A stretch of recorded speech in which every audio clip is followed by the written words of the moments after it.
What's going on, PC fam? Welcome back to Chill with Chill. Chill, you just had a little vacation time. We miss you around here. How was your vacay, man? Oh yeah, they gave me a couple of days off, so I took advantage of it. So I was like, all right, bet I'll take advantage of the couple of days off. So I wasn't really tripping on it. I was like, all right, ready to get back to work, get back with my boy Big Ox. Let's get back to it, and we do, and we will. Yeah, perfect. I mean, perfect timing. Season starting pretty soon. Actually, I just found out today. When Ticket dropped it, I didn't know that the first preseason game was tomorrow. I did not know that neither, Big Ox. That was news to me, yo. I'm such a homer. I'm only focused on October 8th. I'm thinking that's when the preseason starts. So I had no idea, but I mean, that's good news. I'm excited. I'm juiced for it. I can't wait. Let's get. And I don't really pay much attention to the preseason, but I do find myself more today than I did back in the day paying attention to the preseason because the young guys, the dudes that we don't really know much about, the Jordan Walshes of the world, dudes like that, the second round picks. So we see these guys in college, then we see them in the summer league. Now we actually get to see them and how they're going to implement these dudes and how they're going to use them on the squad when the season starts. So I find myself paying more attention now to the preseason than I did, 15, 20 years ago. Right. Yes, I do. Yeah, man, that's cool. Speaking of training camp and preseason and stuff, I just seen something. Actually, I saw it in the panel group chat. Yeah. That a matter of fact, I saw at the gym earlier that the 76ers training camp is actually in Colorado. Yes, it is. Apparently, the Sixers had to check with the Nuggets to make sure that was okay. I don't know about that because they're not practicing in the same place. Right. Yeah. The Sixers practicing at Colorado State, and I believe Denver is practicing at the University of Colorado. Those two schools are not close. Colorado and Colorado State, they're like an hour and a half away from each other. So, I mean, I don't see how it would be like. I don't know how I got to check in. What it sounds to me like, Ox, it sounds like maybe some G code kind of nonsense where Ox, I'm in your neighborhood, so I just got to check in with you just to let you know I'm here, as opposed to just, I'm just tiptoeing around your area and I ain't gonna say nothing. So that more of a courtesy than anything. Like, yo, I'm in your neighborhood, just want to let you know I'm here, and this is what we doing. Yeah, that's kind of what I was trying to get at. Like, is that the situation in the NBA where it's like, I got to check in when I touch down in your section. Like that's what it sounds like, Big Ox. You can't just be tiptoeing around in my neighborhood, yo, and then not say nothing, yo. You're just gonna walk through my backyard and you ain't gonna say nothing. And you're talking about two big time organizations. I know how you feel about Joel Embiid. I'm out on the Philadelphia 76ers. I'm already out on them. So, but with that being said, there's still that competitive banter there. You got the league MVP in Joel Embiid. You got the league MVP runner-up in Joker. These two dudes go at it. So this could be a potential problem, maybe, if as a professional organization, if we just hear, we ain't saying nothing. It's kind of like we practicing at Sacramento State, you the Lakers, and we practicing at Sacramento State with Shaq and Kobe. And Chris Webber just won the league MVP. So Shaq just gonna be tiptoeing around Sacramento. I mean, we got to say something. We got to let somebody know that we here. We can't just be around your neighborhood like, yo, we here. No, we can't do that. Terrible example, Chilltown. They can't practice in the Hornets nest. They got to get up out of there. They got to get up out of here. They can go practice at USF. They can go practice at USF or UOP or something. They can go to Stockton or something. They can't practice that. They can't come up here. My fault. That was a bad example right there. The Lakers can't come up here. So, the Golden State Warriors down the block. So I don't think they got to check in because they right down the block anyway. But it does make sense. It does make sense to be like that, Big Ox, because again, Philadelphia ain't close to Colorado. The Denver Nuggets, they practice. Denver ain't that far from Boulder, right? Denver's not that far from Boulder. So as a professional organization, you tiptoeing around in somebody's neighborhood. I mean, it's just common courtesy to let them know. Yeah. That's all it is. So I know, like in baseball, like they do spring training all over. Usually they do spring training down like in Florida, Arizona. They go where it's nice out, Right. I even seen sometimes like in football they do spring. Is that a normal thing in basketball to do preseason training camp all the way? Well, Philadelphia has done that in the past. So when Larry Brown was the head coach, they used to have training camp at the University of North Carolina because he went there. So it's not unusual for teams to have training camp in different places. The Miami Heat, they have training camp over here at FAU. FAU is in Boca. That's not in Miami. That's like Florida Atlantic, right? Yeah, that's Florida Atlantic. That's like 45 minutes north. So they have training camp in a different place. The Lakers, they would have training camp in Hawaii. The Clippers, I remember when my man my good friend Terry DeHay used to play for the Clippers. They used to have training camp in Santa Barbara at the University of California, Santa Barbara. So they would have it at different places. It's not necessarily at the practice facility where you guys play all the time. That's not always the case. Right. Yeah, okay. Well, Chill, you missed. I know you didn't miss the trades, but you were gone during the trades, and you know we went over them pretty as in depth as we could. Right. Man, but I haven't really heard too much, especially from beginning to end, on how you feel about the trades. Starting before Drew even got moved to the Celtics, just the initial trade. Like, how did when you heard the news, how did you respond to it? What were you thinking? Like, did you think it was a fair exchange, no robbery type deal, or do you think maybe the Suns came up, or was it like Milwaukee hands down just got that one? Like, the first thing I thought about, Big Ox, was I thought about Milwaukee. I praised Milwaukee for making that kind of move. I might not necessarily love the Damian Lillard and Giannis fit. I'm not in love with it, because I think there's some things that need to get worked out. Giannis is ball dominant. Damian Lillard is ball dominant. Giannis is one of the best rebounders in the game.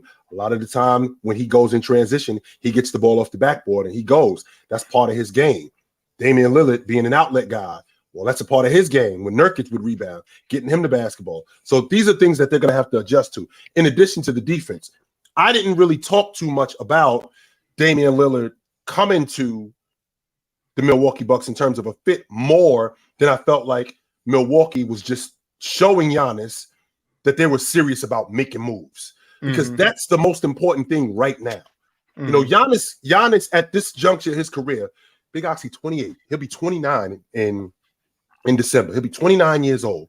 I mean, how many more years do I have at this level with this style of play? Like, Giannis, I don't think is going to turn into a 17 to 19 foot money mid-range game guy. I don't think he's going to turn into that. Giannis' game is predicated on athleticism and flight. So because of that, that's a lot of pounding. That's a lot of wear and tear on the body. So because that's a lot of wear and tear on the body, around 33, 34, guy starts breaking down. Well, Giannis at this age right now, I think he's got 4 or 5 more years at this level playing like that. And what's going to be his staple? What's going to be his legacy? His legacy at this point is the same as what it was with Kobe Bryant in 2007 when he, at the end of the 2007 season, when he asked for a trade. Yo, I am 29 years old. I don't have 7, 8, 9 more years to just figure it out. My legacy is going to be about winning.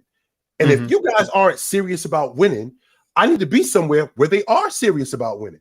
I'm not just going to stay here because you drafted me and I've been here for a long time and because I'm the face of the franchise and I do like it here, which Giannis, I'm sure it means he's got a wife, he's got a family, he's been there for 10 years, likes it there. But if this isn't conducive to my legacy in terms of winning, Big Ox, there's no reason for me to stay here. None. Right. And Milwaukee has made it clear, Giannis, if you don't want to be here, if you end up leaving, it's because you don't want to be here. Because we're going to make the necessary moves to show you that we're serious about competing for the NBA championship every year that you're in your prime. We're going to make that clear. Is that enough though, Chilltown? Like I get that they showed like, yo, we're putting it all on the table right now, Giannis. We want you. We you're valuable to us. We value you being here. We went and got one of the best point guards possible for us to get. If they don't win, if something happens where they like, if something crazy happens, let's say it's Jimmy again.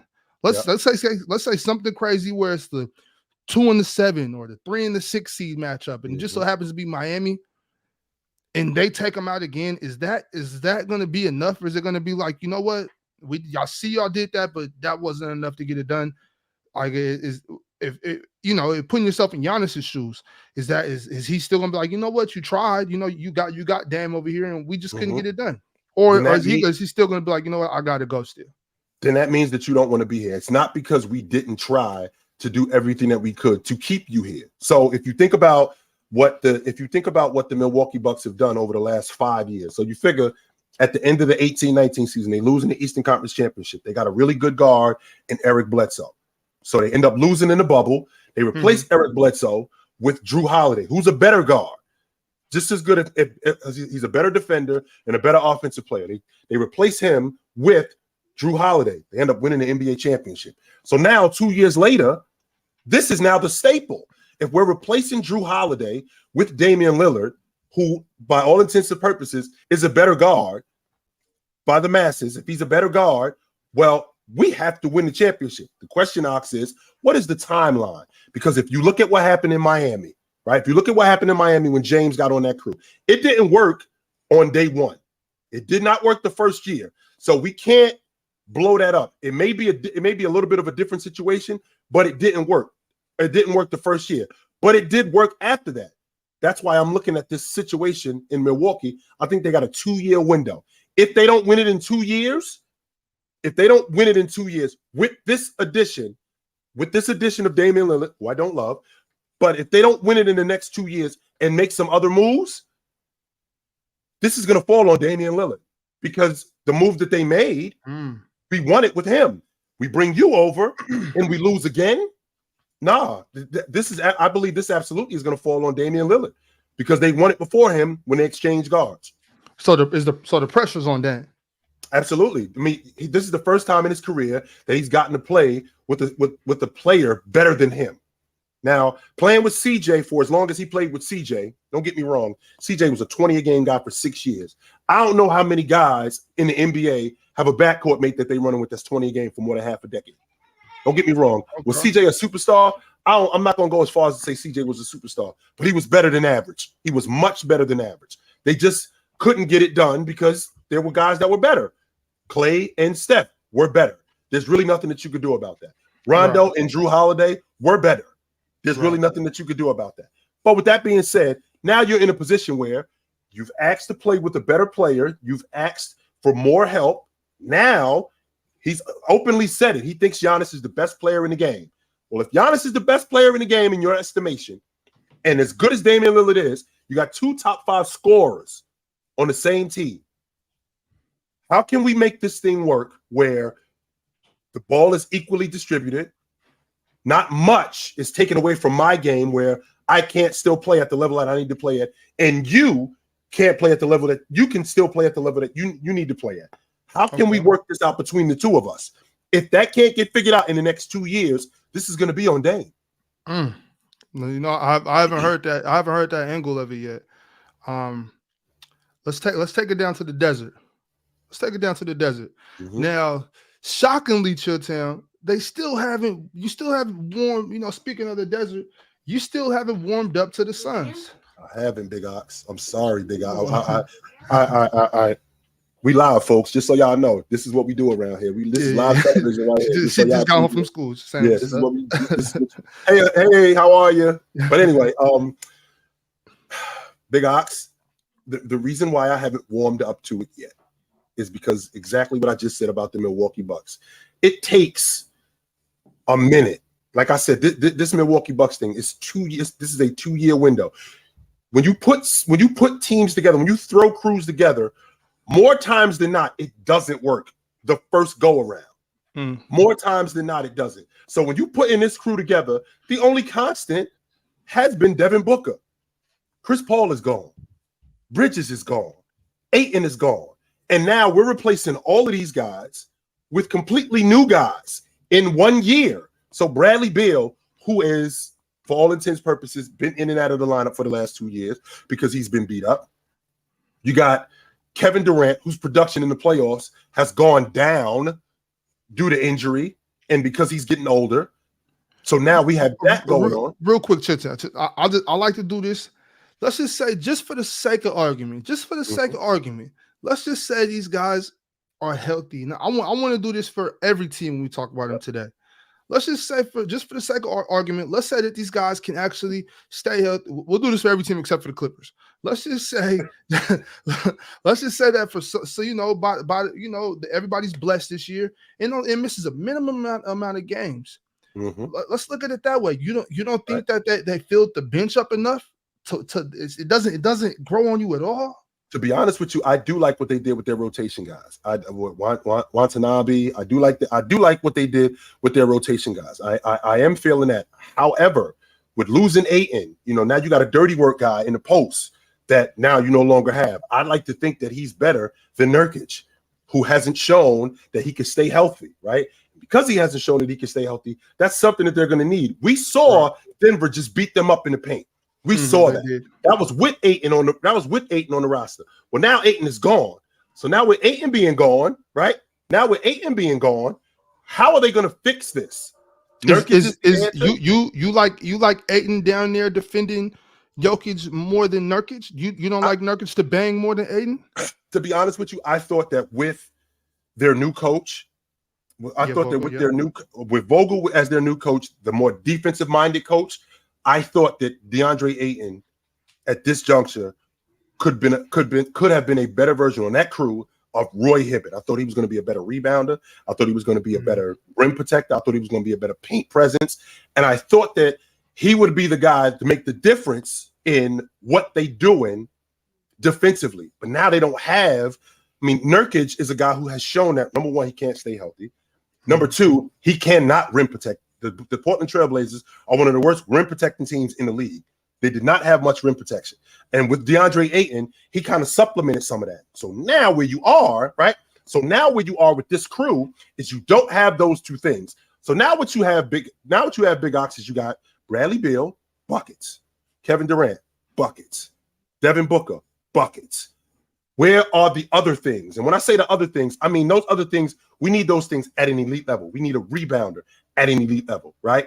We need rim protection. We need all of those things in order to compete, because we're not just going to be able to outscore teams. The reason why I say that, Big Ox, is because you have teams that score at a high volume, like the Denver Nuggets, who also have the ability, the Lakers, who also have the ability to slow you down, the Boston Celtics, the Milwaukee Bucks, that also have the ability to slow you down. So what happens when the game gets slowed down and you can't score? What's going to happen with those dirty work guys, the other rebounders, the other perimeter stoppers? What's going to happen with those guys? Is it not fair to say that every single team is going to have certain deficiencies? Yes. Like every all teams aren't going to be able to have everything, Right. And on top of that, Tyson in the chat, he made a good point that they got Eubanks from the Rockets, right? And another guy that I keep forgetting, and I think I'm just blocking it out on purpose, that they got Chimezie Metu as well. Yeah, a guy that rebounds. He's athletic, young athletic guy. Right. So with those two, and then the acquisition of Grayson Allen, I think he's a solid. I do like that. I do like that. Yes, the acquisition of Grayson Allen, I do like that. Yes, sir. Then they also got the more shooting off the bench from Watanabe, like you said, and then Eric Gordon, like you said. I don't know, Chilltown. The more and more we're talking about him, I'm even more convinced now than I was earlier. The reason why I'm having an issue, number one, KD, over the course of the last 3-4 years, he's been broken down.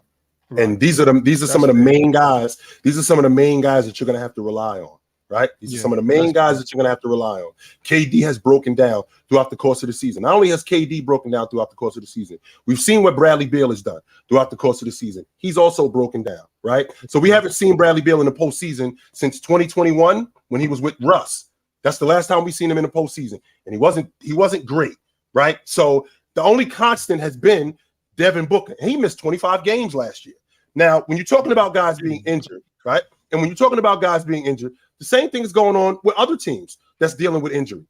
But hey, like you said, Big Ox, if we're talking about all intents purposes, teams all being healthy, I think about what the Phoenix Suns have, and I'm thinking about what they're going to have to rely on. I just like those other teams better. And Kader Bates Diop and Bol. I don't know, Chilton. This I'm good on Bol. The reason why you don't like Bol. It's not that I don't like him. I just feel like he's one of those guys that there should be more, and he's more of a showcase kind of guy as opposed to a guy where we need a rim protector. We need big rebounds in the meat and potatoes of the game. So in the middle of the third quarter, when I don't know, let's say Sacramento is on a 10-2 run, and we need to get a stop and we need to get a big rebound. Is Bol going to be able to come up with that? That's the question. Can we get Bol to come up with that sort of thing? I'm not sure that we can get him to do that. And because that's the thing that I'm worried about with him. Chilton. Also, I'm happy Mingle said something in the chat because I keep forgetting because we are after we get done in the desert, we got to bring it up here to the Pacific Northwest and talk about what they got from Portland, which is Keon Johnson and Nasir Little. Nasir Little is as good as the backup I can ask for Kevin Durant. Nasir Little, that's the guy from the Portland Trailblazers. Yeah, the one he from North Carolina. North Carolina. These guys are, I think, formidable. I think formidable backups. But the thing that I'm thinking about with the Phoenix Suns more than anything is I'm thinking about health. That's what I'm thinking about with them. I seen Devin Booker in the playoffs. I seen Devin Booker in the NBA Finals. I seen Devin Booker last year in the NBA playoffs. When he gets going, Devin Booker is one of the best guards in the game. So I ain't questioning that. When I see Kevin Durant, the thing that I'm worried about with Kevin Durant is, again, he's 35 years old. He's going the other way. Kevin Durant is not the Kevin Durant from 3-4 years ago. He has broken down, and he's going the other way. When I think about Bradley Beal, I think about Bradley Beal as a bucket getter. I'm still trying to figure out who their floor leader is. I don't know who that is. That's another question that we have. So when the game, once again, gets helter-skelter, when the game slows down, who is the guy that's gonna? Now, I don't need Chris Paul, Big Ox. That's not who I'm. I don't need Chris Paul. But where's Rondo? Right? Where is Rubio? The guy that's gonna slow the game down. You over here. You right there. KD right here at the top. You. Where is that guy to get us in position? Because when you play in the playoffs, a lot of the teams that you're going to run up on, especially when you get to the playoffs in particular, a lot of the teams that you're going to run up on, they got a lot of what you have. So what's going to be the difference in you beating these teams? What's going to be the difference? Well, I can tell you what's not going to be the difference. You're not just going to be able to just outscore teams because when you get to the playoffs, these teams are defending. And when they defend at a high level, if you can't match that, not only can you not match that defense, if you don't have that floor leadership, I think that we're going to have something completely different. That's a good point. That's a good point. And just running down the roster again, because I know we're not really finding a starting point guard, but now I'm thinking about it. We don't even got a backup point guard. Like, do they got any point guards on that roster? Well, when I think about the Phoenix, one of the main problems that they had when they had campaign, the reason why Chris Paul had to play as much as he did not last season because campaign ended up getting hurt. The reason why that New Orleans series went as long as it did was Chris Paul had to play way more than he would like, and the reason why was campaign wasn't that good, which is kind of ironic because campaign is one of the best. At that point he was one of the best backup lead guards in the game. With him being one of the best backup lead guards in the game, didn't he just sign with Milwaukee? If I'm not mistaken. Yes, he did. 1 year deal with Milwaukee. Right. He just signed with Milwaukee. So with that being said, losing him and not making up for that, who are they going to have when they need their lead guard? And because Devin Booker is going to play what, 40 minutes? Is he going to play that much? It's both. And if let's just say for the sake of argument, he does play that much. If he's playing that much, that means I'm playmaking. That means I'm distributing. That means I'm scoring also. That means that because that job can't be both his and Bradley Beal, because Bradley Beal has never at any point shown me to be a playmaker in terms of a distributor. He's never shown me that. Right? Not only has he not shown me that, he's shown me that when he was at his best, he was at his best playing with an elite league guard, with John Wall, with Russell Westbrook. So now playing with a guy who basically plays the same position as you in Devin Booker, right? Him playing the same position as you in Devin Booker. Now, how are you going to play off of him? One of your games has to sacrifice. right? Either your game or his game has to sacrifice. Now, who's going to do that? And again, Big Ox, when we get down, got to be Brad, right? Game, right. One of those guys is going to have to sacrifice shots. One of those guys is going to have to sacrifice not minutes, but shots. One of those guys is going to have to sacrifice that. And that's asking a lot, Big Ox, for a 2 guard. I'm a shooting guard. That's what I do. Yeah. So it's got to be Brad. It's got to be Brad. I mean, this is Devin. This is Devin's team. Right. I think so. Brad. I do think so. Another thing actually Ron's been sending to me the last couple of days, and I've been seeing it in the chat too. I've been seeing a lot of John Wall workout videos. I know a lot of people are done with John Wall, but I'm still yet to be done with John Wall. I think he can still come and play 18 minutes. I'm out on him too, Big Ox. No? Okay. I'm out on Big Ox. I'm out on John Wall too. It's cool though. Hey Tyson, I tried, bro. I cannot convince Chilton. I tried. I'm out. Okay, so we broke down the desert. Yeah. Let's bring it up here up north to the Pacific Northwest. How are we feeling about what Portland did in this trade? I love it, to be honest with you. What Portland did with this trade, they basically they gave up Damian Lillard and they got back Robert Williams, an elite defender, Drew Holiday, who they ended up giving up and getting a bunch of first-round picks for, right? So, and with that being said, they're good, and not just Robert Williams, but Robert Williams and DeAndre Ayton. We all, I'm maybe I'm in the minority. Maybe I'm in the minority, but when I think about the Portland Trailblazers, I don't think about a team that's really trying to compete to win. Don't get me wrong. On paper, they look like they're going to be competitive for stretches. DeAndre Ayton is the man offensively. That offense has to run through him. He's the guy who's going to be getting the most amount of shots, the most amount of opportunities. They're going to run that offense through him, and I think Chauncey Billups recognizes that right from the beginning. Right from the beginning, he recognizes that. Him and Robert Williams playing on the floor at the same time, I think that can work. I think that the first-round picks that they have also, I think that's the key. Because, again, both Scoot and Anthony Simons, I think those two guys are the future. I think they're Damian Lillard and CJ McCullough 2.0. This is basically where we're advancing to. And I'm really interested to see how that goes with DeAndre Ayton.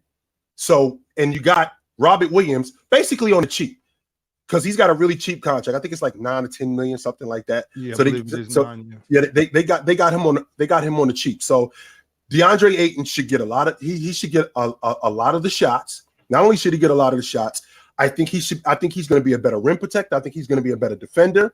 I think he's going to be a better paint presence. I think Portland is going to be competitive in the West. I don't think that they're a playoff team, though. I don't. Yeah. I think they'll be competitive for stretches, but I don't think that they're a playoff team. But I really like what they did in terms of this trade. I do. I think Portland right now has 2 of the top. Now I'm super high on Robert Williams, and I think I'm a little higher on DeAndre Ayton than a lot of people are too. I don't think it's a stretch for me to say that they got 2 of the top 12 bigs in the league. Well, I want to say 10, but I'm gonna be safe and just say 15. I'm gonna be safe and say 15. 2 of the top 15 centers in the NBA right now. Well, I challenge anybody to give me 5 big men better than DeAndre Ayton. I challenge anybody to give me 5 men better than him. Not only do I do that, I challenge anybody to give me 10 better defenders. Not 10 better big man defenders, 10 better defenders than Robert Williams. So you got one of the 5. I think you got one of the 5 best 5 men in the game on your crew in DeAndre Ayton. And I think you got one of the 10 best defenders in the league on your crew. So because of that, I think that's going to make you competitive. Now, is DeAndre Ayton better than what I think he is? Well, if he ends up putting this team in a position where they're in the playoffs and it's because of him, then he is better than what I think he is. Because as of right now, I think he's on this Portland Trailblazer unit. I think he could be 22 to 24 a game. I think he's an 11, 12 a game rebounder. I think he's that. And I also think that Robert Williams, in the amount of time that he's played, the question is he going to be able to be on the floor for an extended amount of time? Because we saw what happened with him in Boston. When he was healthy, I mean, he's lights out. But the question is can he stay healthy? And if he can't stay healthy, right? If he can't stay healthy, then that's going to be a problem for the Trailblazers. It's going to be a huge problem for them. Definitely.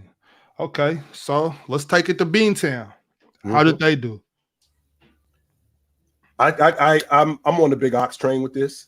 As much as I love Giannis, as much as I love Middleton and that Milwaukee Bucks team, I think that even if Denver would have saw Boston last year in the NBA Finals, I think Boston would have beat them. I think Boston is the favorite.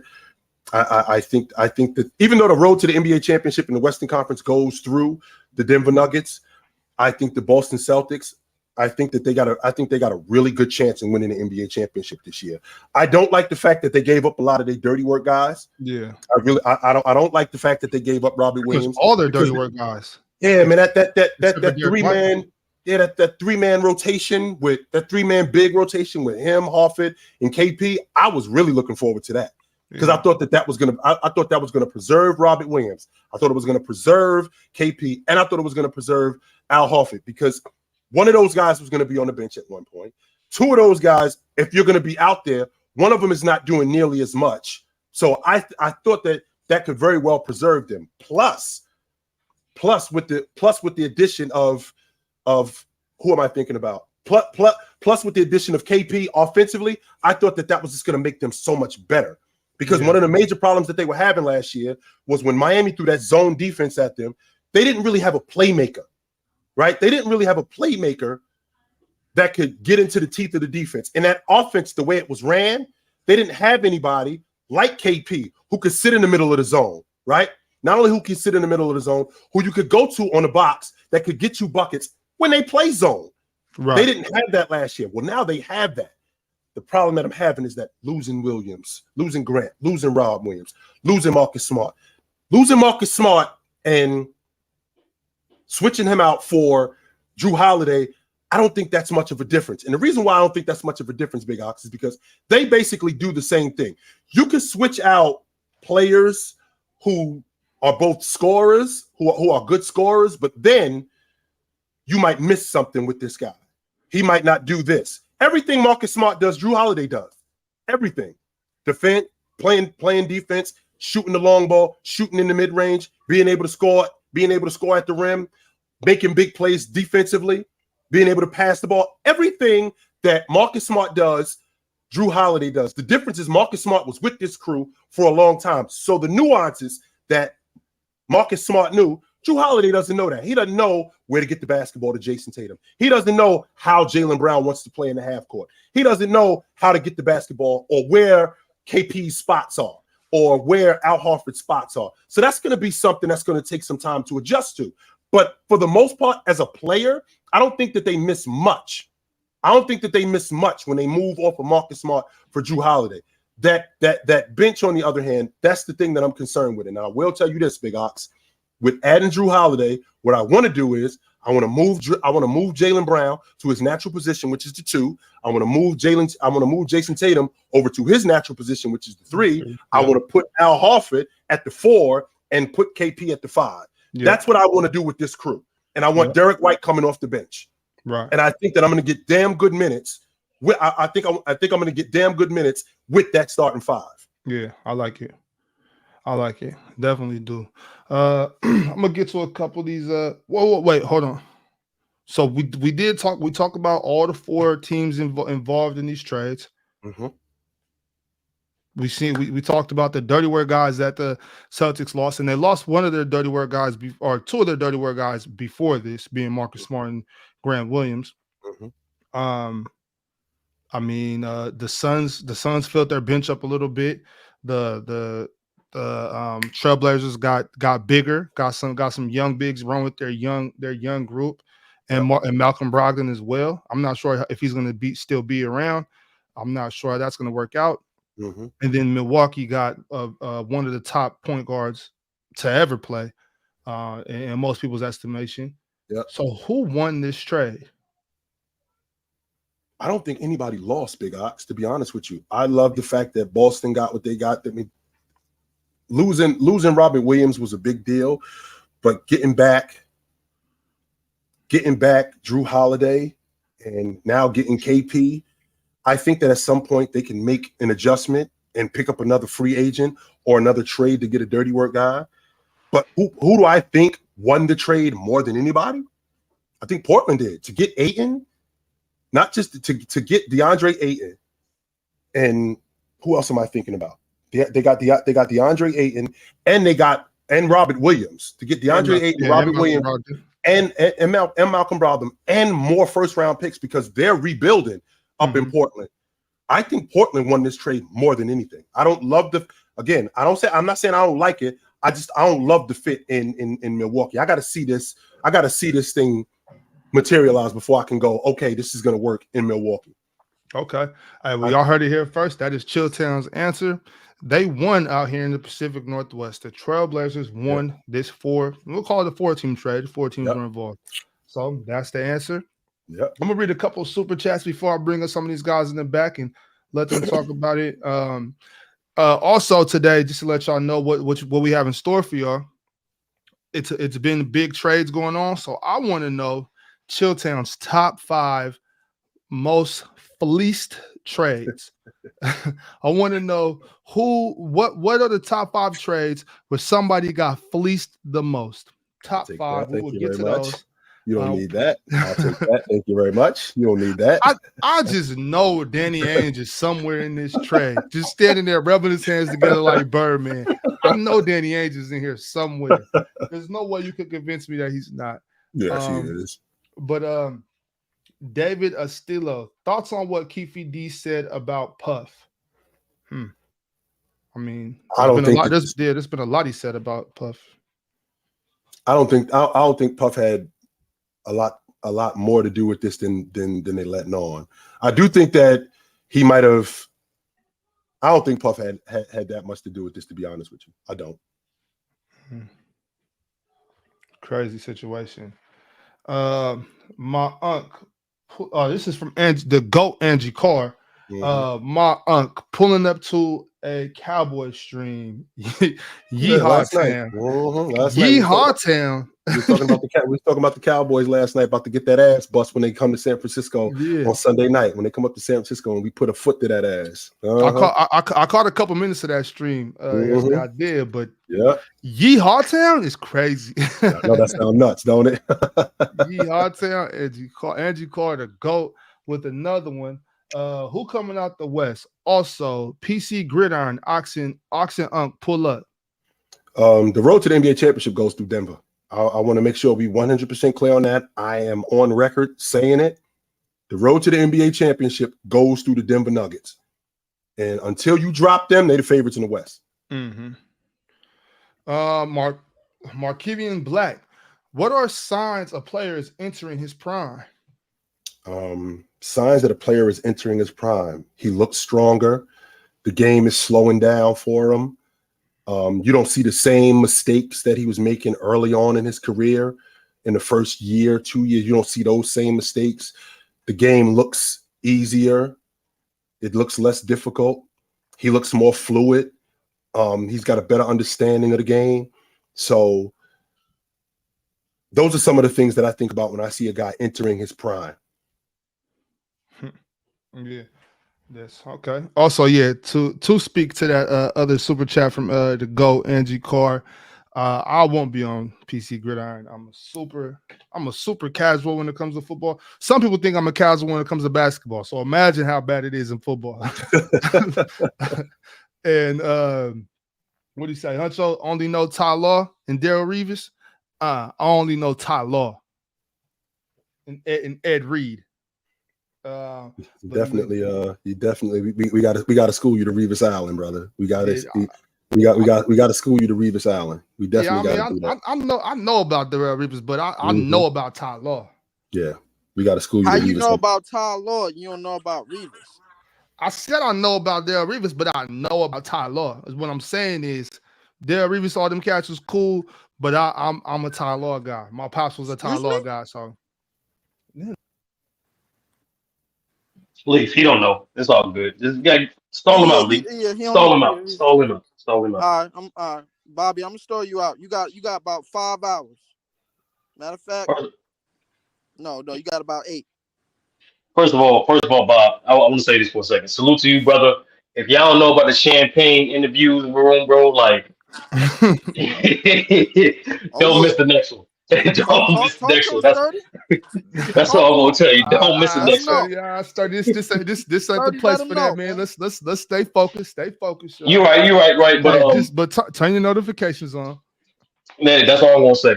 But I personally believe there's because be honest with you, Chill, as an NBA fan, I think we're old. We deserve one season of mostly healthy. And that's why I got 6 contenders in my opinion. You know what I mean? I think a slight winner, I do agree with you. There's no losers in these trades. However, the slight winner is the Bucks, in my opinion. Whenever you get the best player out of the trade, you win the trade. And let's be honest. You just added a top 15 player of this league, one of the best offensive players on the league on another championship contending team. With going with him, his former head coach. So I think the Bucks had a slight win with that. I think there's a reason why there's slight favors because even they were to match up with the Celtics, you need multiple bodies to try to slow down Giannis and chill. The last time we saw the Celtics versus Bucks, that was one without Middleton. Even that same series, Giannis averaged 35, and it was rotating 3 to 4 guys on him. Now we go 2 years later where it's an older Al Horford and KP, who, yes, he's a good help defender, but he does not do good in terms of guarding the other elite bigs. Yeah, that's why I would lean slightly towards the Bucks in regards to the trade as well as the odds to winning the East. Which is fair. Which is fair, but it's not always the case when you got a better player. When you got a better player who's traded, because that better player does have to fit. That's why I'm not 100% sold on Milwaukee and Damian Lillard. I ain't saying that it's not going to work. I'm just not sold on it. I need to see it first because you got 2 ball dominant guys who, with 2 ball dominant guys, somebody's going to have to sacrifice their game. And with them sacrificing their game, we got to find out who's going to sacrifice their game. And I don't think Giannis is going to sacrifice his game, nor should he have to. But I don't think what I don't want to do is I don't want Damian Lillard to have to take that much of a back seat neither, because that's going to take away from who he is too. That's why I'm worried about the whole fit here more than anything. Well, to be honest with you, I think this is how it's going to go. They're going to let Giannis still be a transition threat. When you want to force teams to get back. Once they do get back, okay, cool. We're 21 seconds in the shot clock now. Now let's get your offensive set. Terry Scott, who is going to be this Bucks offensive coach, he runs horn sets and flare screens out of those. Meaning, you're going to see a lot of openings for threes. You're going to see a lot of short rolls for Giannis, and you're going to see a lot of high pick and roll for Dame. I think it's going to be a good fit offensively. I think even with their lack of POAs, the lack of defensive wings, they still going to have elite defense, both them and the Celtics. And to be honest with you, I just want a great season. Well, I don't want no excuses. I've heard Jaylen Brown say, quote, that he's looking to become an all-league defender this year, which I'm loving that. I'm loving that. He's looking to become an all-league defender this year. Jason Tatum's defense has improved. This Boston Celtic team has been one of the best defensive teams in the league for like the past couple of years. So this isn't a situation where that's unrealistic to say that he could be an all-league defender. And last thing, Leaf, I'm gonna say this, and I'm passing to you, Leaf. For those who saying that you need to have elite perimeter defense, to have a top elite defense, Till, can you please remind the people who had the best defense in the league last year? Cleveland. How many elite perimeter defenders would you say they had on their starting five? 0. Okay, go ahead, Leaf. Wow. Yeah, that's alarming that the Cavs had 0 all elite defenders. I thought you was gonna say Evan Mobley, but I mean, perimeter. He said perimeter. He said perimeter defense. Oh, yeah, right, He's saying that the interior perimeter. defenders of Jared Allen and Evan Mobley. Right. Perimeter defenders. So I don't really have a clear-cut winner. The Suns got what they needed, which was some bench presence. Milwaukee got what they wanted, which was another big name, I guess, in Dame. Portland got what they wanted, which was draft capital and young pieces. And Boston as much as they lost, they kind of got what they needed. And I'm looking at this lineup, and Sturdy, you was in the thing the other day with Dub. I had to think about what he was saying for a minute, because now you got perimeter big in Porzingis, perimeter a scoring threat perimeter big in Porzingis, another scoring threat perimeter big in Al Horford. Still, he aged just like Chilltown, bro. He just ain't falling off. You got Tatum still, you got Brown still, and you got all-league defender in Derek White and another all-league defender in Drew Holiday. Realistically, on paper, if I had to say, I don't think Boston is really lacking. It's really lacking too much. However, I don't think they have the severe advantages that Giannis and Dame have. When Giannis and Dame get on the court, they're going to take advantage of any and everybody as a duo, as a two-man threat. And then you add Middleton to the mix, and Brook Lopez is filling in the blanks, and then you got other shooters filling in the blanks.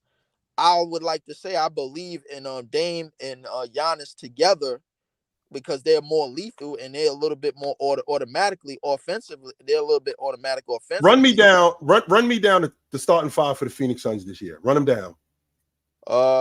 What's it? Bill. We got Bill and Book in the backcourt. Bill. Who's their front court? Katie. I want to say Okogie and Nurkic. Oh, okay, so where are we rebounding at? Let's start with the rebounding. I want to start with that. To quote the great Jermaine Chill OG earlier today, they can rebound by committee. They can game rebound. Yes, sir. Nurkic is a good rebounder. I'm glad you brought that up. KD's a good rebounder for his position. And Devin Booker's a good rebounder for his position. I'm so glad you brought that up. Who was I talking about when I said they could gang rebound by committee? You was referring to the Celtics. I was referring to the Celtics, right? So now when I think about the Phoenix Suns, are we talking about guys like Devin Booker and Bradley Beal and Kevin Durant and Okogie as rebounders at any point? No, Kevin Durant's a good rebounder. He's a good rebounder. Jokic is a good rebounder. I mean, it's not about. I'm not gonna lie and say they have elite rebound. I'm just saying they can still rebound by committee. It's a team effort. You can adjust that. It is. But sturdy. I want to ask a question. What does that gang rebounder look like against a team like Denver, who has size advantage and they got an advantage, because Joker is going to get you 15 plus rebounds by jumping over a sheet of loose leaf paper, and Aaron Gordon and MPJ, you know what they could do when they get mismatches when they get mismatches in the paint and they get on the glass. Because if one thing about MPJ that a lot of people don't recognize, if he not shooting well, he gonna go get on that glass. He gonna go get on that backboard and he gonna go rebound. But at 6'10", he better. At 6'10", he better get on that backboard. You damn right he is. And then you added on KCP and Jamal Murray, who filling in the blanks for the rest of their team. Now their bench is obviously gonna be problematic, but Denver is a different story. The point is, in terms of the Suns and Boston being gang rebound teams, who they're going to be going up against in the postseason? Most likely Denver and most likely Milwaukee, who are way better rebounding teams than them. Why are we just relegating them to like the Eastern Conference? What about the Western Conference? We heard Bruce Brown say who was their toughest matchup in the playoffs. They said Lakers. Minnesota. No.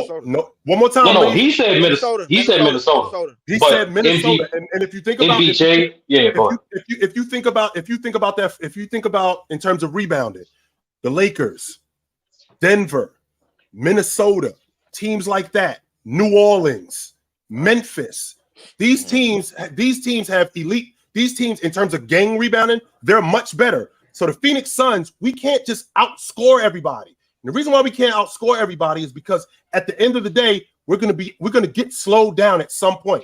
KD already proved that he could be slowed down. Right. He already proved that. And Chill, I wanted to add to that. You mentioned teams like Minnesota and New Orleans. Take it from me. We played New Orleans opening night last year, And they basically grown men us to death because we ain't have no answer for Valanciunas, and we ain't have we damn sure ain't have no answer for Zion.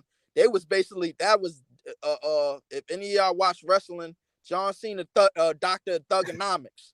That's what that shit was, man. They was grown men us to death, and they and Zion went to the left every single time. He didn't give a damn who was in his way. He didn't give a good damn. So when you run against teams that got that sense of like, yo, this team, they not, no, we out rebounding them. No. H, what's up, H? What's going on with you, brother? What's up, H? In the house? Nah, you're not here. H, no H, no H. He wasn't here. Anyway, but to your point, Chilltown, you mentioned those teams. Those teams are most likely going to run into the Suns in the postseason. And then on the Eastern Conference, you mentioned Milwaukee. Milwaukee still rebounds way better than the best of them. Outside of Memphis, which is a team in the Western Conference that rebounds too, but with Steven Adams and Brandon Clark and all of those dudes over there, I don't know a team that's gonna clean the glass more than Milwaukee. Leaf, I ain't even thinking of, but the reason why I'm not thinking about Milwaukee is because I got problems in my own neighborhood. I can't even think about your neighborhood until I deal with my neighborhood, which is the Western Conference. I can't even think about what's going on with the Boston Celtics. I can't even think about what's going on with Milwaukee because I got plenty of teams over here in the West that I got to deal with, just in terms of rough and rugged, in terms of dirty work guys that I'm gonna have to deal with. Before I even can come over to your neighborhood. So I'm good. Right. So the Suns, you're not sold on for, and I know why. So now Boston, and y'all already know how I feel about the Boston Celtics, and everything is not going to come down to realistically just how they execute. It's all going to come down to mental. I don't think Jason Tatum and Jaylen Brown could afford to have duds in any time in this postseason.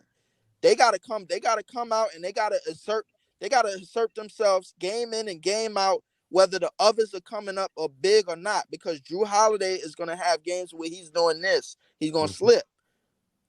Al Horford, as good as he is, Bobby, I'm on point with you about Al Horford. He 30-something years old. He ain't gonna have them games where he just dot doing that.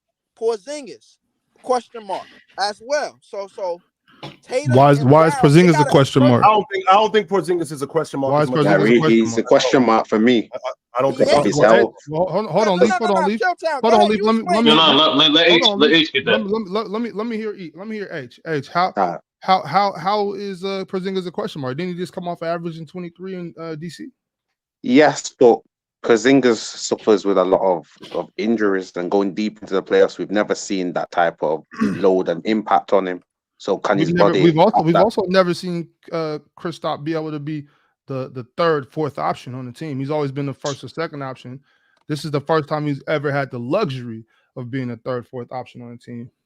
That's true, but I think he's going to be playing a lot more of center now as well.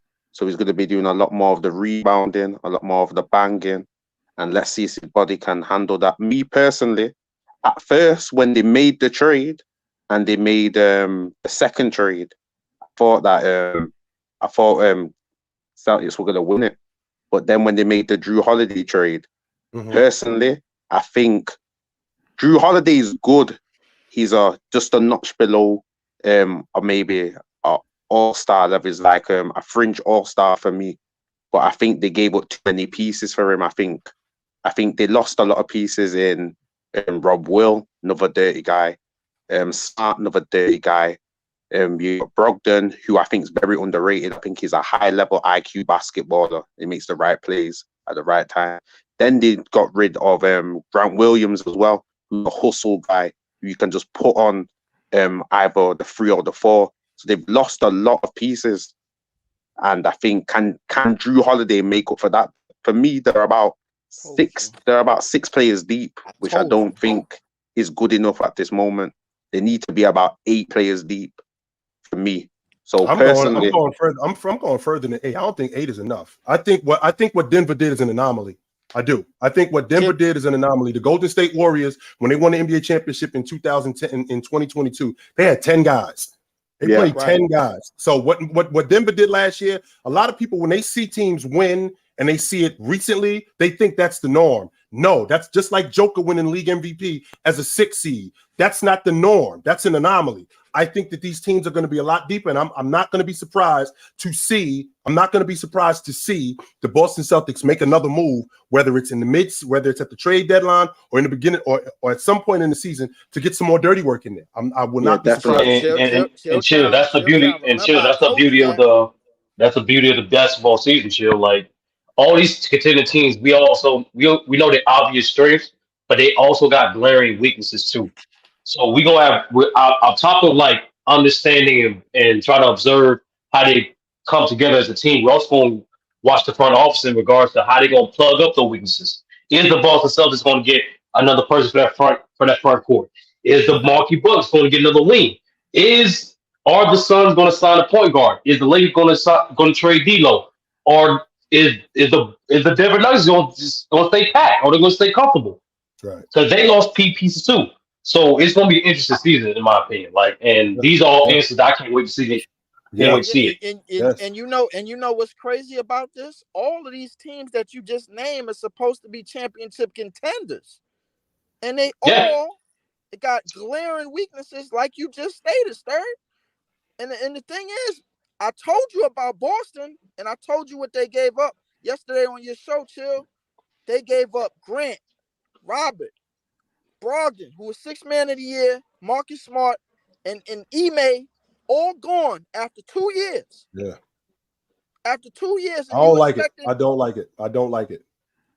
Yeah, it's a lot. And now you got Giannis basically playing rim runner. I don't think he's going to be doing that. I think his role is going to be way more than the rim runner. Nah, that's not going to be it. And yeah, buddy, I did say that. That's right, buddy. I did say that, you hater. And I want you to know something too, buddy. How you feel about me, I feel the exact same way about you. The exact same way, brother. How you feel about me, the way you talk about me, look in the mirror, because I feel that exact same way about you.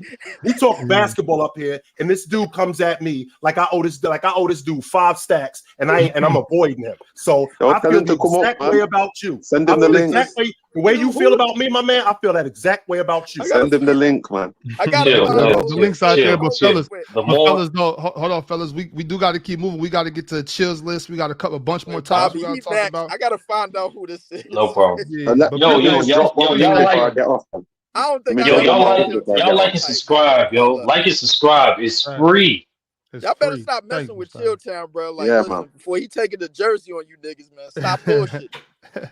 Stop it. Y'all gonna stop. I got your little one too. I got your little one right here. Man. Like I said, I feel the exact same way about you, brother. I do. However you talk about me, it's right back at you, my man. Right back in your face. And you can put everything that you want on that. I feel the exact same way about you. Let me see. Throwing up the middle finger at me, the police, and all of that. I feel the exact same way about you, brother. The exact same way.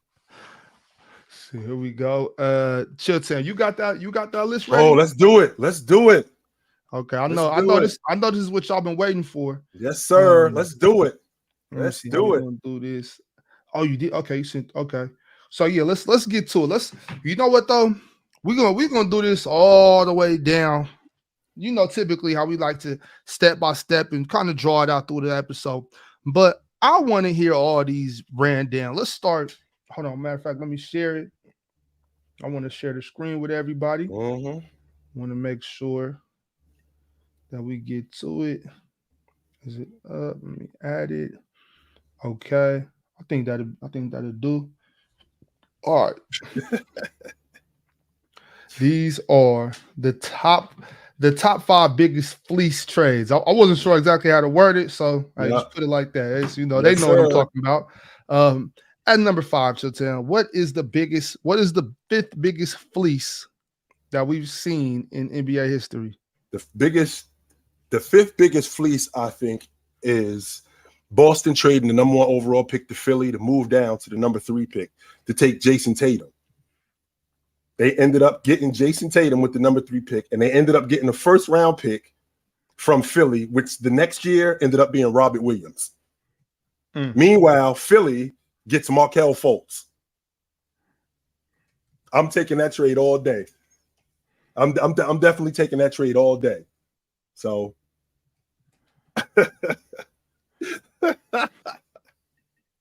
no doubt about that. No doubt. That's definitely a fleece move. Hell yeah. 1 second. Moving to what? Moving to number 3. Yeah, why? Let me see what's going on here. Hold on. Okay. I'll get it in 1 second. Yeah. I had to change the size of it. It's too big. Danny okay, Ainge, so Danny Ainge, he's definitely the fleece master. He is the fleece master. I wouldn't even trade with Danny Ainge no more. Big Ox, if I pick the phone up and it's Danny Ainge, click, nope. You already know what time it is. Like, come on. Click. Because I'm gonna end up the furniture I just bought that I think is dope. I'm gonna end up selling it. I don't even know that it ain't good. Turns out it is really good, but I'm gonna sell it to him for some old furniture that I think should be good. Nah, I'm straight. 100%, yo. I'm doing that. I'm not talking to Danny Ainge. No, I'm not. I'm not talking to him. Okay, what do we have for number 4? At number 4, I think in 2017, in the summer of 2017, and Danny Ainge again trades for Kyrie Irving, trades Isaiah Thomas for Kyrie Irving for a first-round pick, which by the way, ends up being with Cleveland. They end up taking that pick. And taking Colin Sexton and using that pick to get Donovan Mitchell.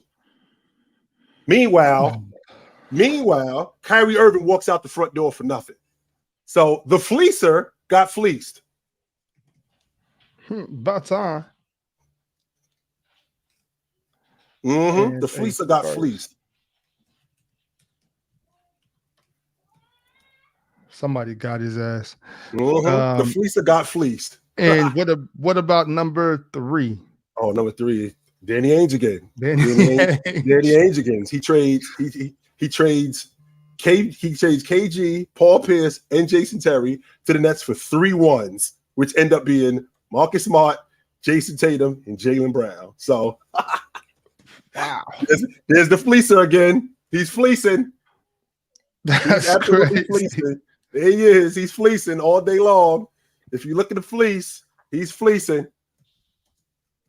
Fleecing all day. 3 first rounders. Wow. And those ended up being Jalen, Jason, and Marcus? Yes. Yeah. That's beautiful. Yeah. What about number 2?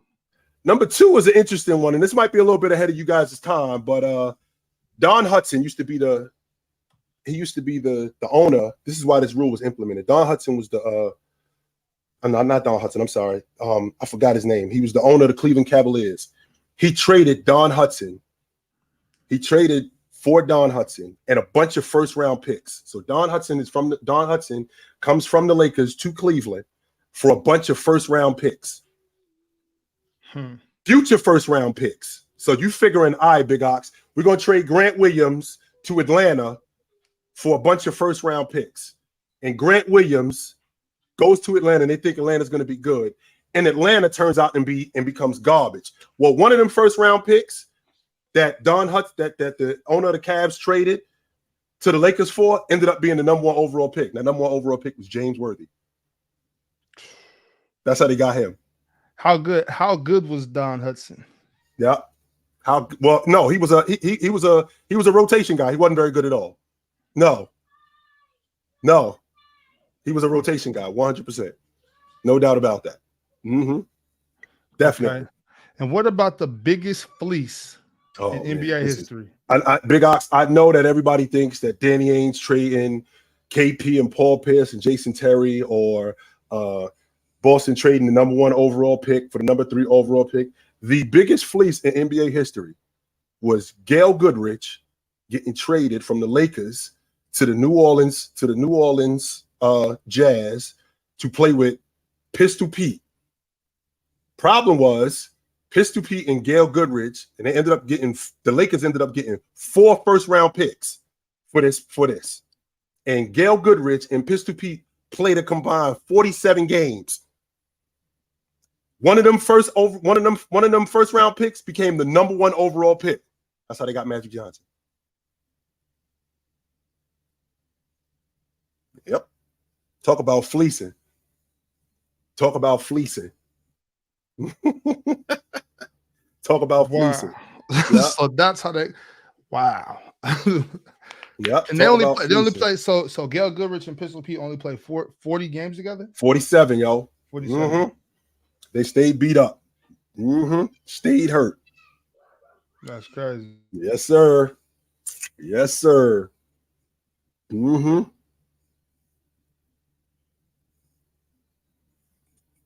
Hey, Big Ox, can you do me a favor, yo? And I don't know about like how you work the chat, yo. Get this dude out of my room, yo. For real. Get him out of here. Who we talking about? Buddy, get him out of my room, yo. Yeah, get him out of my room, yo. I don't want him in here. Get him out. He could do that. He could do that somewhere else. He ain't doing that in my house. Get him up out of here. Beat it. Go do that somewhere else. Talking about my flawed logic. Like I said, I feel the same way about you as you feel about me. If it's F me, it's F you too. Get him up out of here. Beat it. Okay, got you. Good. Man, that's a hell of a list, though. Yo. Yes, sir. So Chill's top biggest fleece trades of NBA history. We got number 5, Boston trading that was the Markelle Fultz. Yes. Yeah. That's how they got Jason Tatum. Yeah, trading number 1 to Boston, trading back to the 3rd. Mm-hmm. Number 4, IT to Cleveland for Kyrie in the 1st. Number 3 trade was KG, Paul Pierce, Jason Tatum to the Nets for 3 first-rounders. KG could barely even run up the court. He was a Big Ox. Don't get me wrong. I'm a big time KG fan, right? I'm a big time KG fan. But in 2013, KG was over, yo. He was. I mean, if we being honest, Big Ox, not in 2014. That's when they got him. It was the 2013-2014 season. He was over, yo. KG was over. Paul Pierce was on the other side of what he used to. Yeah, Paul had like 3 seasons. That's it. That's it. So I'm good. No, I'm scared. That was for 3 first-rounders that ended up being JT, JB, and Marcus. That was it. Number 2 was the Don Hudson to the Lakers for 3 future first rounds, which ended up being James Worthy. And then the number 1 trade, Gail Goodrich to New Orleans for 4 first-round picks, which ended up being Magic Johnson. My God. My goodness. And wait, the James Worthy trade, who were those picks from? Where was Don Hudson from? What team? Cleveland. The Cavaliers? Cleveland? Oh, yeah, Cleveland. Yep, from Cleveland. That's Cleveland and New Orleans are responsible for this franchise. So all the hate I have for the Lakers, I have to start putting that on Cleveland is it the Jazz or is it I got hate for the Jazz or is it the Pelicans? Because I know they moved to Utah. Both of them. Both of them. Yeah. I hate all 3 of them. Yeah, both of them. Hate them all. Both of them. Hate them all. Both of them. Mm-hmm. That's crazy. That's crazy. Break, yo. That was tough, yo. Man, and the funny thing is, of those 5, Danny Ainge was involved in 3 of them. Yes. Yes, he was. He fleeced in 2 and not fleeced in 1. Mook, I don't think Mookie blocked. No, I didn't block Mookie. Mookie's not blocked. What I don't know where Mook, where you get that from that you blocked? Nah, ain't nobody blocked you, Mookie. Nah, nobody blocked Mookie. What you talking about? Yeah. Nah, you're not blocking. Ain't nobody blocked Mookie. Nah, nobody blocked him. So anyway, Big Ox. So when you talking about Danny Ainge of the top 5 fleece moments, now I'm sure that I've forgotten something, right? I'm sure that I've forgotten something, and because I forgot something, those are the 5 that I think about off the top of my head. Like, damn, you want to talk about getting over on somebody, right? You want to talk about doing that? Damn, it don't get much better than that. It really don't. It really doesn't. Yeah, that's crazy. Yo, chat, if y'all can think of any other trades that were major fleece moves, man, y'all let us know. Anything that y'all think is worthy of being on that list, let us. That's a good one too, Rob. SGA to the Clippers, all them first round picks. That's how they got. That's how crazy. That's how Oklahoma City got Josh Giddey. So yeah, absolutely. We do have a super chat from Aramis Jones. He said, "Did y'all see the Pelicans are going to have Brandon Ingram to more of a point guard role, and Zion and Herb going to be the 5 in spurts?" Thoughts on that? Sounds like they're going to put play BI the way Luke Walton envisioned him. I would actually flip with the Lakers. The Lakers. Okay, yeah. I would actually flip that around, to be honest with you. In all honesty, I would flip that around, and I would like to see Giannis. I'm sorry. I'd like to see Zion more as a primary ball handler. And could we put Brandon Ingram at the 5 when you have small ball lineups? That's what I'm thinking. I ain't thinking about him playing him at the 5. I'm not thinking about playing him at the 5 when Joker is on the floor. I'm thinking about playing him at the 5 when the Warriors have their small ball lineup on the floor, stuff like that. Or like when the Nets have their small ball lineup. Can you put Brandon Ingram on the floor? Right? Can you put Brandon Ingram on the floor at the 5? I think that could work. And I would much rather see Zion as the primary ball handler, because I think he's a really good playmaker with the basketball. I think he's a really good playmaker with the basketball more than without it. Yeah. That's a fact. That's a fact. Let me before we get into this next segment, let me bring a couple of the guys on the back and see what they got for us today. I got Breezy. I know Baller was up there earlier and he kind of lost out. Let's get y'all all in so we can move. What up? Somebody how's everyone doing today? Can y'all hear me? I don't know. Somebody got some static though. Sorry, my connection got lost a little bit. Yo, Big Ox. Right now. Yo, Big Ox. What's going on? I'm a big time Celtics fan. Chill knows that about me. Yep. I wanted to know your opinion on the Jrue Holiday trade. You think it's good? You think it's bad? You think we gave up too much? You think we're soft on the paint now? Like, how you think we did? I think the trade solidified the Celtics as the championship favorites. I think the Celtics did lose a little bit down low, but I don't think it's anything that they can't remedy though. I think it's fine if they. Mook, he said he dropped it in the. Mook, he said he dropped it in the link. He said the link is there. Mook, I don't know what's going on. He said he dropped it in there. He said he dropped it again, but I'm gonna drop it again though, Mook. If you want to pull up right now though, we get to the end of the show. I'm dropping it right now, Mookie. But to answer your question about, I like the move for the Celtics.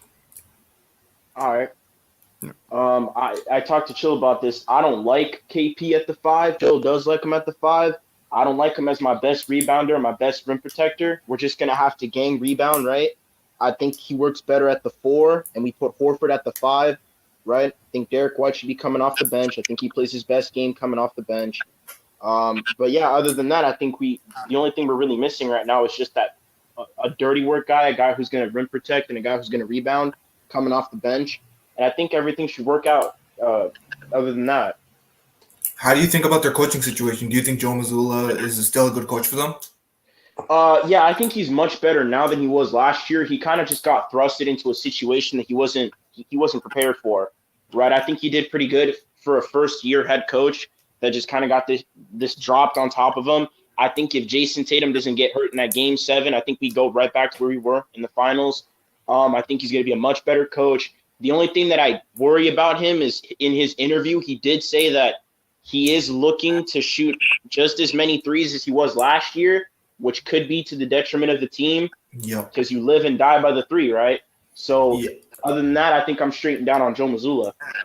That's one of my biggest issues with them last year, because they shot a lot of threes. And for a team that did have Robert Williams and Grant Williams and Al Horford, they didn't really go to the paint that much. So that was one of my biggest issues. They lived and died by the 3 too much. So but I think when you look at Boston, right? And shout out to Chilltown, shout out to Big Ox, man. Boston is the favorites in the East. They're the best team in the NBA, ladies and gentlemen, right? When you pull the move off to go get a better version of Marcus Smart and Jrue Holiday, who's an excellent on-ball, point-of-attack defender who could actually score, right? Can rebound. He can do all the things that Marcus Smart do, but even better. And he's less turnover prone as Marcus Smart as well. Less guy that make dumb decisions as well. You're getting a better version of that. You also pick up a guy, Kristaps Porzingis, who's a natural 20 and 10 guy who can space the floor, who can shoot the three ball at an elite way, who can post up, who's an underrated shot blocker under the rim as well, right? And I understand this. They missed out on Robert Williams, and I think that's a big hit to the Boston Celtics. But when you still got Al Horford, who's a good post defender, who's a good rim protector as well, especially Kristaps Porzingis, who provide length there as well, and then you got two elite wings. Listen, Boston will be straight, man. The only thing that concerns me about Boston is their bench, right? Because I think losing a guy like Michael Brogdon is going to take it is going to take a hit at their bench. But other than that, man, when you look in the playoffs, man, there's not too many teams that have great benches and able to utilize that in a deep postseason run in a championship, right? So they got an elite wing in Jason Tatum. They have a great wing in Jaylen Brown. And I look at this team as like Milwaukee Bucks, who? And that's why I shout out to Portland Trailblazers, man. Thank you for trading Damian Lillard's kryptonite to the goddamn Boston Celtics. Because Drew Holiday guards Damian Lillard the best out of anybody in the NBA, bro. He's going to be here to guard him. Hold on. What's on your mind, Baller? What's up, brother? I see everybody on this channel consistently says that like the Celtics are just like the favorite in the East, and we haven't seen one game of the Bucks, and we haven't seen one game of the Celtics, and it seems like these people have this very high level of like confidence in the Celtics. Not saying that they aren't an extreme favorite to just win the championship in general, but we haven't seen a game of them play, and I do also think that Porzingis has only had one season in the last 4 seasons. Granted, it was last season that he played, where he played over 60 games. So that is a good factor moving forward. But he hasn't been consistently healthy in his whole career. And I don't know. I haven't seen him as a third option. I haven't seen. But that can be applicable to Giannis. There's a lot of question marks. We've also never seen him on a championship contender. Giannis been hurt in the postseason too as well.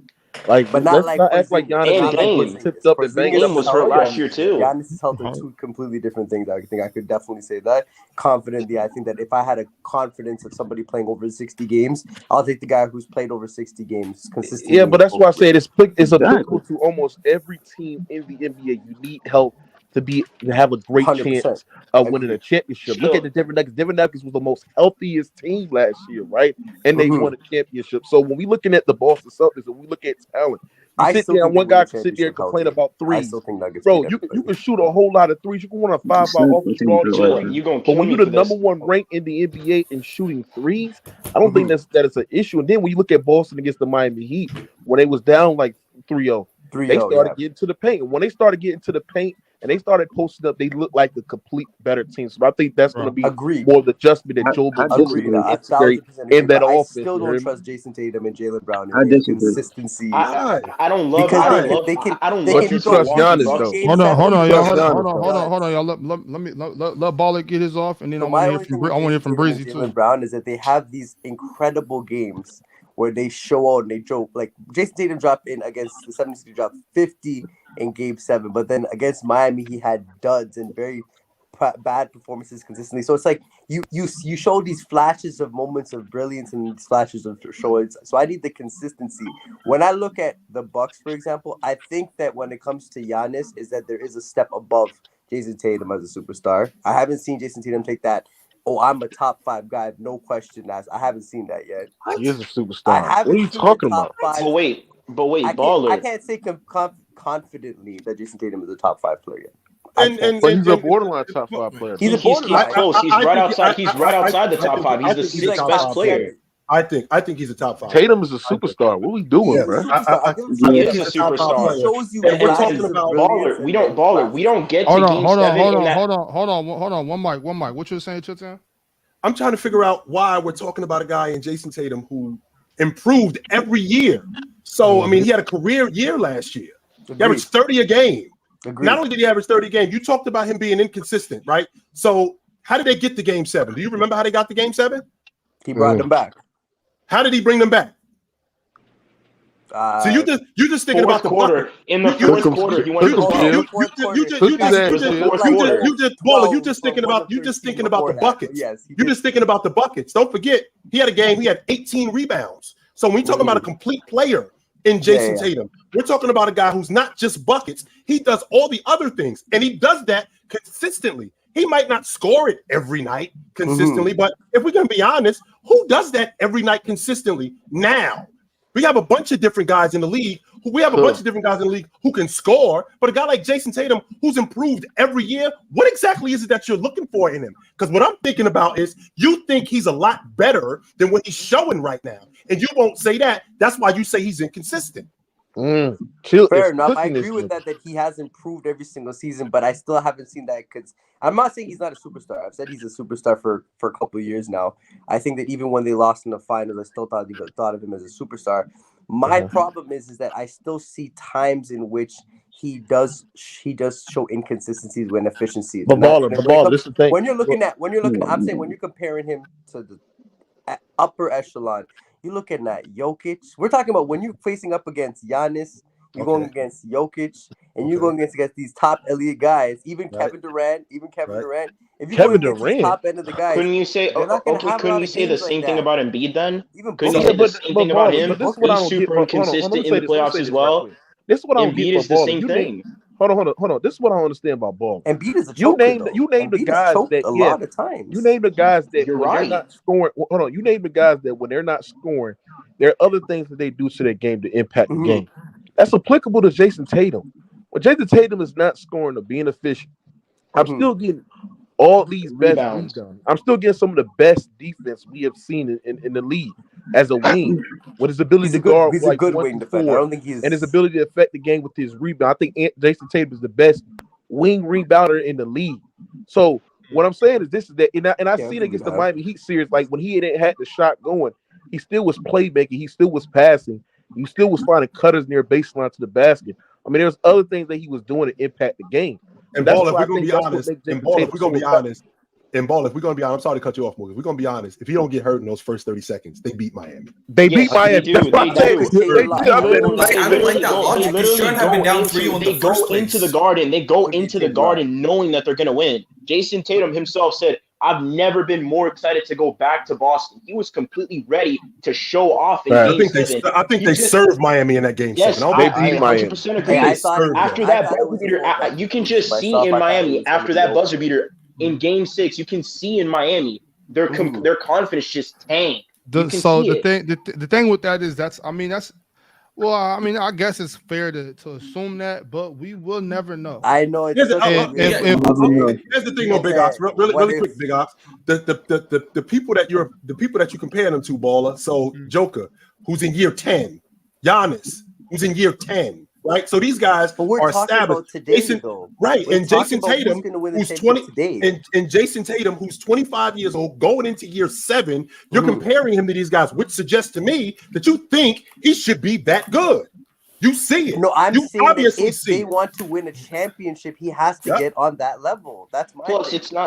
Even though he hasn't won a championship yet, it's not like he hasn't accomplished anything at all, right? He was in year 4. You're talking about a guy in Jason Tatum who in year 4 got his team to the finals. Hold on, Baller. Let him talk. Baller, let him get it off. Baller, let him get it off. Sorry, go ahead. You're talking about a guy in Jason Tatum who in year 4 managed to get his team to the finals. If Jason Tatum, I think he went for 40 or 50 in Game 6 against Miami or Milwaukee. We don't get to games. Milwaukee. It was not 40. Don't 46. Sorry. 46. It was against Miami, right? No, against Milwaukee. On the road, by the way. Yes, on the road. And it's an elimination game too, by the way. We don't pass Milwaukee if Tatum doesn't go for 46 there. So it's not like Jason Tatum doesn't have in the playoffs those games where he just completely clutches up for his team, right? Agreed. I think that when you're talking about all the other phenomenal players, right? The top 5 players. Embiid, for example, who chokes in the playoffs, his playoff performance drops, right? So I don't know why we're comparing Jason Tatum to all these other guys when he's done more. You know what I mean? The only reason why real quick, y'all. Real quick. I'll get y'all points. Good points, but I want to hear from Breezy. Okay, and then we're gonna have to move on. Go ahead, Breezy. What you was trying to get off, bro? Shanta, yeah. For one, I want to say that I don't really think Boston Celtics is that scary. I think they regressed. They went to the finals, then they went to the conference finals, and without Robert Williams being there, they lost rim protection. I say if offenses decide to start attacking the paint, because I mean, yeah, Jaylen Brown and Jason Tatum do got good perimeter defense, but they lost. And again, perimeter defense is there with Drew Holiday. I'm not taking nothing away from that situation, but at the end of the day, Porzingis ain't that, and he not going to play 65 games, in my opinion. So case in point is they in our division. We see them 4 times. They not sweeping us, for one. For two, we're going to compete with them, and I think we get the split. And I'm only saying that I think we get this. Bro, hold it down. What's your Hold team? it down. Hold it down. Go ahead, Breezy. Chill out. Go ahead, Breezy. Keep going. Hold it down, because I see what y'all was doing earlier on the panel with the Brooklyn situation. You know what I'm saying? I'm still going to kick up dust about that, but that's neither here nor there right now. Case in point is when it come down to Grant Williams not being there, the 30-word guys, the guys that show effort and energy when they don't have the ball in their hand. Somebody like Porzingis, he was a stretch big with Dallas. He ain't show shit when he was playing alongside Luka. So now we supposed to be all as confident in him now that he got Tatum on his side. I'm not impressed. Like I said, we're going to apply that pressure, attack him, make him in foul trouble, and he play less minutes. He not scary, bro. Hey, hold on. Don't keep me up. Yeah, I gotta ask Chill something. I'm gonna ask Chill something. I gotta ask Chill something about a team that he been hating on, man. What's your expectation for the Clippers? Mook, I'm out. You already know what I'm out. You out? I'm out, Mook. I'm out, Mook. Hold on. Chill. Just give us one more chance. One more chance. One more chance. How many times you gotta make a fool out of me, Mook? How many times you gonna cheat on me for me? And my boy steady telling me, my boy Big Ox steady telling me, yo, she for the streets. No, she ain't, Big Ox. I love her. She's good. Meanwhile, I love her though. I love her, Big Ox. Hey, Chill, I'm gonna say this too. Hey, Chill, I'm gonna say this too. I just heard what Paul George sat there and said, bro. He basically sat there and said that, hey, we not the best team in the NBA. We gotta prove we the best team in the NBA, bro. I like the mentality of what he's saying. I like how Kawhi Leonard called out the fan base and the fanboys for sitting there crucifying his load management. He finally spoke about that, bro. I love the mentality that Tyronn Lue's doing, bro. I'm telling you this, bro. The Clippers are going to approach the regular season very differently, bro. And I'm telling you, if the good Lord confess the Clippers, bless the Clippers with some health, I'm telling you this, bro. I don't see nobody in the West beating the Los Angeles Clippers. Do you agree with that, Chill? Do you agree if they're healthy? Do you agree if they're healthy, Chilltown, that nobody that it could be any team in the Western Conference? There is, first of all, there isn't many people who are bigger Leonard fans than me. I'm a huge Kawhi Leonard fan. Every time he come down here, when he's healthy, I go see him play. I'm a big Kawhi Leonard fan. The problem is he ain't healthy, Mook. I can't get on board with your boys. Because if y'all end up winning 58, y'all end up winning 62 games, and then in the first round, this dude breaks down in game 3. I'm out. Come on, B. What you want me to do, Mook? I mean, I've been riding with this dude for years. Yo, Mook, at this point, bro, this is fair, bro. Like you know, I'm you know how I feel about Kawhi, but at this point, bro, it's fair. I love that dude. I don't like Kawhi. I love that dude, but it just feels different because usually every single year, the only year I would say the 2021 to 22 year where Kawhi was hurt to start the year. This feels different where nobody is expecting the Clippers to make deep postseason run. Nobody is expecting the Clippers to go to the finals. Nobody's hyping up the Clippers having the deepest roster in the NBA. So they are underdogs. So now what they got to do is go out there and prove that they was brought here to win a championship. And I think this year we're going to see a healthy Kawhi Leonard. We're going to see a healthy Paul George. Year 5 now, and they're going to take the regular season much serious, right? And I think they're going to be healthy because I think the 5th time is the charm. And I'm gonna tell you this: if they run I'm saying with you, bro. I'm listening to you. Bro. Keep going, brother. Keep going. Oh man, bro. It's crazy.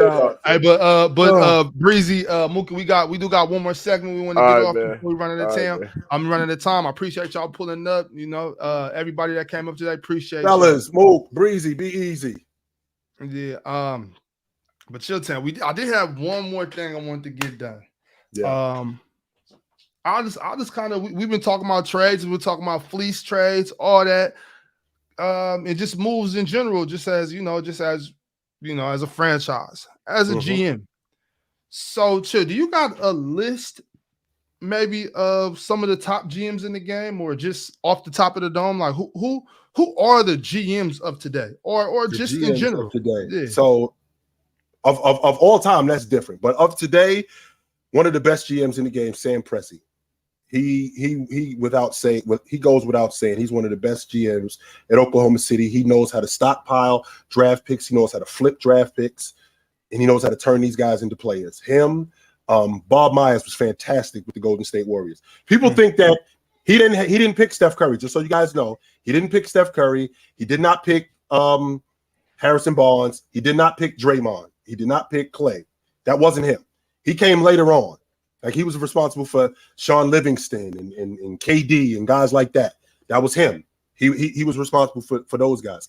Pat Riley, a lot of people don't give Pat Riley the credit that he deserves today. Pat Riley had that crew together. Even though Pat Riley is an old school type of dude, Pat Riley has that crew the way he has it because he's used to winning that way. And that's why you've seen what you saw with Miami over the years. They got better. Not only did they get better, they was competing for the NBA championship. Now, you do need talent. And I do think he dropped the ball there, but I still think he's one of the best GMs in the game. When I think about other GMs in the game, Brad Stevens. I think Brad Stevens is a great GM. Danny Ainge. We already seen what Danny Ainge did, where he basically emptied the tank in Utah and getting rid of all of those guys and getting first round picks back, getting rid of Donovan Mitchell, getting rid of Rudy Gobert, and getting all of those picks back. So those are the guys that I can think about off the top of my head when you're talking about the best GMs in the game today. You muted, Big Ox. That's a solid list. Yep. All those guys put in work. Yes, they did. So if Bob Myers wasn't the one who made those moves for the Warriors, who was it? I forgot who the general manager was at that time, man. Oh, because I think Bob Myers showed up, and he either showed up in 13, he either showed up in 12 or 13, one of those two. And then I forgot who the general manager was, because he was the one who traded Monty Ellis for got Monty Ellis off the roster and ended up drafting Klay Thompson. Damn, I forgot who the general manager was. I'm sorry, Big Ox. That slips my mind. Whoever it was, man, he was doing a heck of a job himself. Yeah. Was it Jerry? I don't think Jerry West was a consultant with the Warriors at the time. He was not the general manager. Yeah, I thought he had something to do with them, but I didn't think it was. Yeah, he wasn't a GM. He was a consultant at that time. No, not the same. I do kind of want to point this out though. With when you think of those two guys, Danny Ainge and Jerry West, those guys have made some major moves in the NBA, and you know they've kind of had the NBA lopsided a couple of times. Hey man, how you think Byron Scott got to the Lakers? Right. Jerry West is responsible for Kobe and Shaq. Jerry West is responsible for Byron Scott. He's responsible for James Worthy. Don't get me, please. I hate him. I hate him. You know that. Oh man. But we do have one more super chat left before we get out of here. Yeah. From Markivian Black. If Jason's in his prime right now, Shaq was 2 in 94, 95. Well, how was that the same thing, Marquavian? Because Shaq in 94, 95, let me see. So 92, 93. That was in year 3. Jason Tatum, I feel like he just entered his prime this season that just passed. And that was year 6.